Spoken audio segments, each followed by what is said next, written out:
Assalamualaikum warahmatullahi wabarakatuh. Nama saya Adam Fikri Nawibowo dari Prodi Teknologi Rekayasa Internet, kelas 2B. Di sini saya akan membahas atau menjelaskan program saya yaitu Mini Project 1. Kemudian yang pertama di sini saya akan menjelaskan tentang apa itu package dan modul. Yang pertama, saya akan menjelaskan yaitu yang pertama package main. Package main ini biasanya merupakan entry point dari sebuah program. Ini adalah tempat di mana fungsi main dijalankan saat program dimulai. Semua file yang berada dalam package main harus memiliki fungsi main yang sama sebagai titik awal eksekusi program. Yang kedua adalah package network configuration. Uh, package network configuration configuration mungkin merujuk pada kumpulan file yang bertanggung jawab untuk mengelola konfigurasi jaringan dalam sebuah aplikasi atau sistem. Ini biasanya berisi fungsi-fungsi atau struktur data yang terkait dengan pengaturan dan manajemen jaringan seperti konfigurasi IP, port, protokol, atau parameter lainnya. Ya, yang ketiga yaitu modul main. Dalam konteks yang lebih umum, modul main dapat merujuk pada bagian utama dari sebuah program atau aplikasi yang mengkoordinasikan eksekusi program secara keseluruhan. Ini biasanya mencakup logika tingkat tinggi seperti fungsi awal inisialisasi dan pemanggilan fungsi-fungsi lain yang diperlukan untuk menjalankan program. Kemudian yang keempat adalah package configuration. Package configuration bisa berisi file-file yang berkaitan dengan konfigurasi aplikasi, seperti file konfigurasi JSON, YAML, atau file lain yang berisi pengaturan-pengaturan yang diperlukan oleh program. Ini bisa mencakup konfigurasi jaringan, database, antarmuka pengguna, atau user interface, atau aspek lain dari aplikasi yang memerlukan penyesuaian atau konfigurasi khusus. Oke, di sini saya akan menjelaskan cara kerja program ini. Kemudian pada fungsi input configuration, fungsi ini meminta pengguna memasukkan informasi konfigurasi jaringan secara manual, seperti alamat IP,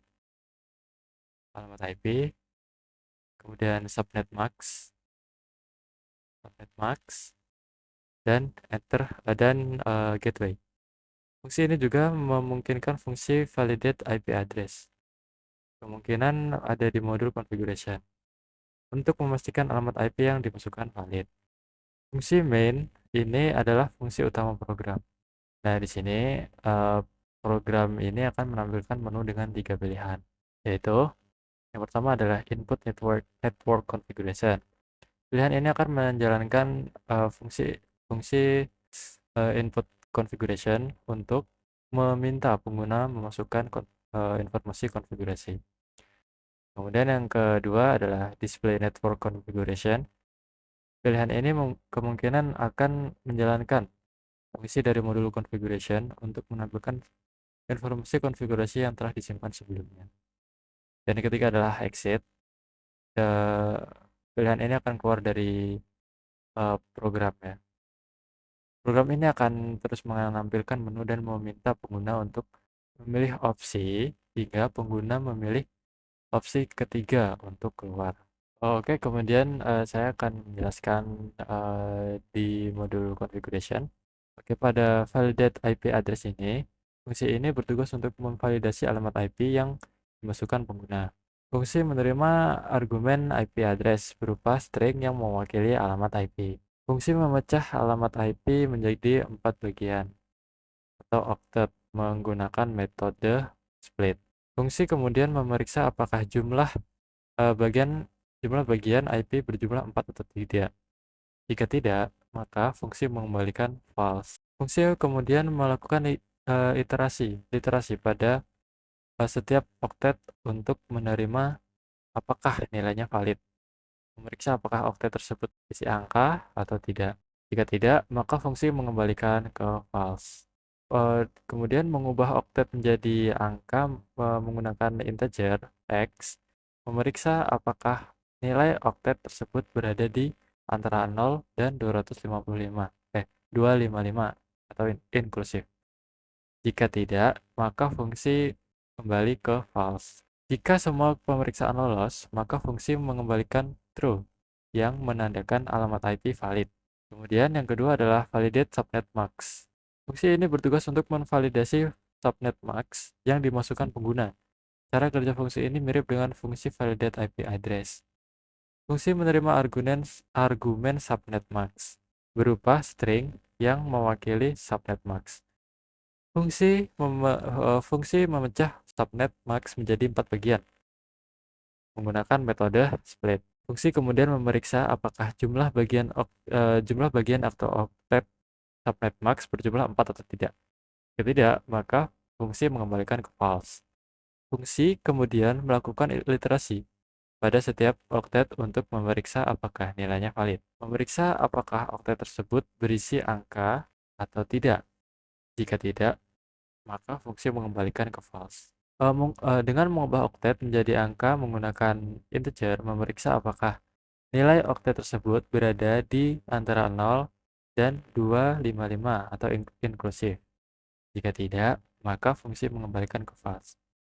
Jika semua pemeriksaan lolos, maka fungsi mengembalikan true dan menandakan subnet max valid. Yang ketiga adalah save information. Fungsi ini bertugas untuk menyimpan informasi konfigurasi jaringan yang dimasukkan pengguna ke dalam file. Fungsi ini akan menerima argumen yaitu IP address, subnet max, dan gateway. Fungsi akan membuka file configuration.txt dalam mode penulisan W. Fungsi menuliskan informasi konfigurasi jaringan ke dalam file dengan format IP address, subnet max, dan gateway. Nah, kemudian yang keempat adalah show information. Fungsi ini bertugas untuk menampilkan informasi konfigurasi jaringan yang tersimpan di dalam file. Fungsi mencoba membuka file configuration.txt dalam mode pembacaan R. Jika file berhasil dibuka, fungsi membaca isi file dan menampilkan ke konsol dengan label informasi konfigurasi jaringan. Jika terjadi error atau file not found error, maka fungsi akan menampilkan pesan tidak ada informasi konfigurasi yang tersimpan. Hal ini menandakan file konfigurasi tidak ditemukan. Oke, kemudian di sini saya akan merunning program pada main ya. Nah, di sini ada 3 pilihan yaitu input, display, dan exit. Nah, di sini saya akan mencoba menginput dia dengan mengetik 1. Nah, di sini kita akan memasukkan IP address. Nah, setelah memasukkan IP address kita enter. Nah, kemudian memasukkan subnet max. Nah, setelah subnet max, kita masukkan gateway. Nah, kemudian kita enter. Di sini sudah terinput ya. Kemudian kita akan mencoba opsi yang kedua, yaitu display. Nah, di sini sudah terekam, sudah terdisplay ya, yang network configuration yang kita input di sini. Nah, kemudian kita coba opsi ketiga, yaitu exit. Nah, oke, berhasil ya. Oke, di sini kita akan mencoba bagaimana jika kita salah masukkan atau menginput konfigurasinya. Klik 1. Nah, mari kita coba ya, asal bisa. Nah, invalid ya, guys ya. Kita coba lagi. Nah, kemudian kita coba yang subnet max. Oke. Nah, ini adalah contoh bagaimana program ini invalid ya. Dengan kita salah menginput network configuration-nya. Oke, mungkin segitu aja yang bisa saya sampaikan. Jika ada salah atau kurang, saya mohon maaf. Saya akhiri. Wassalamualaikum warahmatullahi wabarakatuh.